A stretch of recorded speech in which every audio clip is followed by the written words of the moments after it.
When I first started producing music about 5 years ago, learning the basics felt really overwhelming. And loudness, gain staging, mixing, whatever you want to call it, it felt like the hardest part, even though it's probably the most essential to actually finishing music. I want to give new producers a simple guide based on everything I've learned through watching tutorial videos, reading stuff about the subject, and 5 years of my own trial and error. At the end of this video, I'll shout out my sources, but for now, let's just get right into it. There are many ways to measure loudness, and I won't get into them all here. I'll just say that what matters to you are two things, LUFS and true peak. True peak measures your song's loudest moment, and it's what it shows in Ableton. All you need to do is keep it below 0 to prevent distortion, and this shouldn't be a problem because you should almost definitely have a limiter on your final master track that sets it to 0 decibels. LUFS is more like a recent average, and it does a better job of telling you how loud your song sounds to human ears. You'll need to get a metering plugin to slap on your master track to read this. I recommend Ulean Loudness Meter, which is free. Streaming services tell you that you should aim for -14 LUFS, but that's debatable. It's pretty well known that lots of mastering engineers, especially for dance and pop music, mix a lot louder than that, more like between -9 and up to -5 LUFS, sometimes even louder than that. It depends on the genre and how loud you want it to be at the end of the day. If you want to break convention, go for it. Just be aware of what the convention is. How loud should sounds be and at what point in the mix? The mix is where the magic happens. This is where you decide on things like panning, EQ, compression, but most importantly, how loud is each element of your song compared to all the other elements of your song. The mastering stage is that final 5 to 10%. Usually the mix is sent off to another person so that someone with fresh ears can make subtle EQ adjustments to the whole track and then add a lot of loudness using limiting. A rule of thumb, you want your entire mix to be under -6 decibels so that the mastering engineer has enough headroom to limit your track without adding too much distortion. I know -6 isn't a magic number, it's kind of arbitrary. In reality, you just want it to be below 0. But I find that aiming for -6 helps me stop myself from going overboard with loudness. So here's my process. I like to separate producing from mixing as if they're two distinct processes. I might mess with levels and EQ while I'm producing, but I always give it another crack when the song is fully done being produced, and this lets me come at it again with fresh ears, keeping the whole song in mind, and not just mixing sounds individually and independently of each other. When I decide it's time to start mixing, I'll save as everything into a new project file and turn the volume of everything down to -infinity. Then I'll set my loudest element of the track to -12, and this for all of you, pretty much all of you, will be the kick, the snare, or the vocal. The -12 is an arbitrary number. The point of it is, number 1, to set an intention for what your loudest element will be, and number 2, to make sure it's quiet enough that things don't get too loud before the mastering stage once you add every sound playing at the same time. Step by step, I'll bring in each element of the song in order of their importance to the track, starting from -infinity and bringing it up to its decibel level at the end. I try to make everything only as loud as it needs to be. If you have a synthesizer or an instrument that's the bedrock of your groove, move to that after the kick. If your song is percussion-centric, you can focus on a snare or a hi-hat rhythm first. Just make sure you don't overpower the element that you chose to be your loudest thing. This is where your judgment matters the most because only you know what you want your song to be. When all of the tracks are brought in, this is when I like to mess with effects like reverb and delay and add compression and saturation. This is a topic for another video and I can go into more detail if you want. The most important thing is that you want the master channel to be peaking at or around -6 decibels. Like I said before, this is an arbitrary number. It can be up to -3 or -2 if you really need it to be. Just know that if it's cranking over 0 at this point, it makes it harder to get it louder in the mastering stage without getting it distorted and sounding bad. Just a quick note, you want to go into session view and pull up the fader so that you can see this well.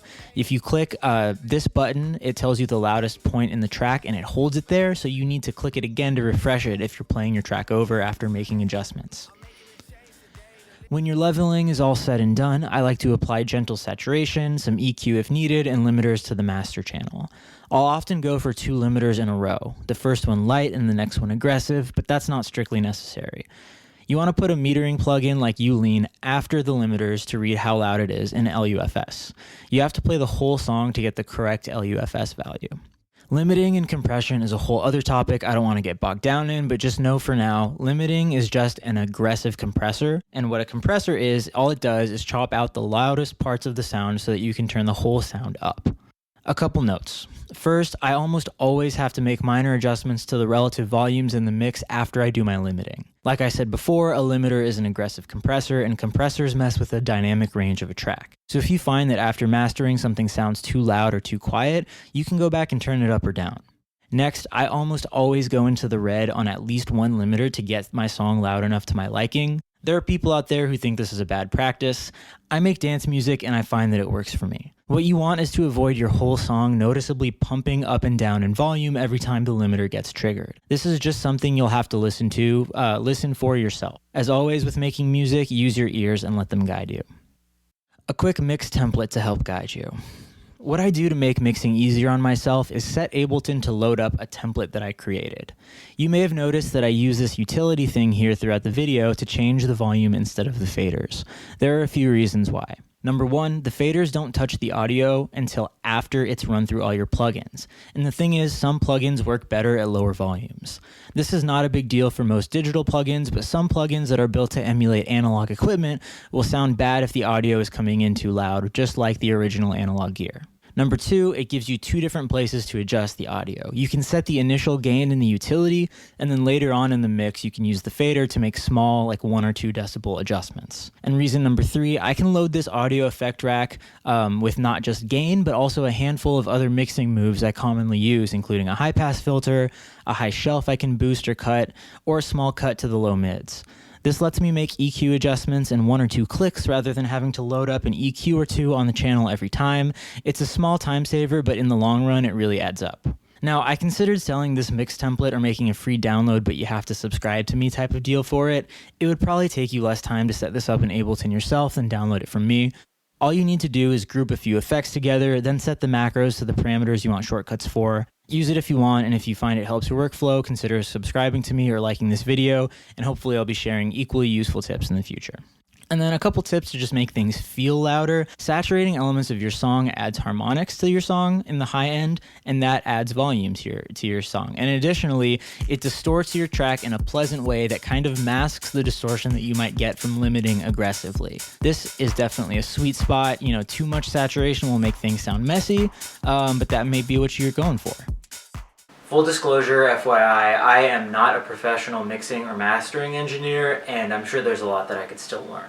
This is just what works for me, and I'm pretty happy with my results. The example I use in this video is a song of my own that I mixed and mastered by myself. I'm really happy with it, and you're welcome to give it a listen and see if you think that I'm qualified to be giving you advice based on that. At some point in the making of music, somebody's going to tell you the right and wrong way to do something. And at the end of the day, all of the rules and the tools that we use are meant to help us and not constrain us. So just remember that if something sounds good to you, it is good. Thanks for watching this video. If you liked it and you want to support the channel, the best way you can do that is by liking and subscribing to it. Also, if there are any other topics in music production you want me to cover, feel free to leave a comment and I'll definitely consider getting to it.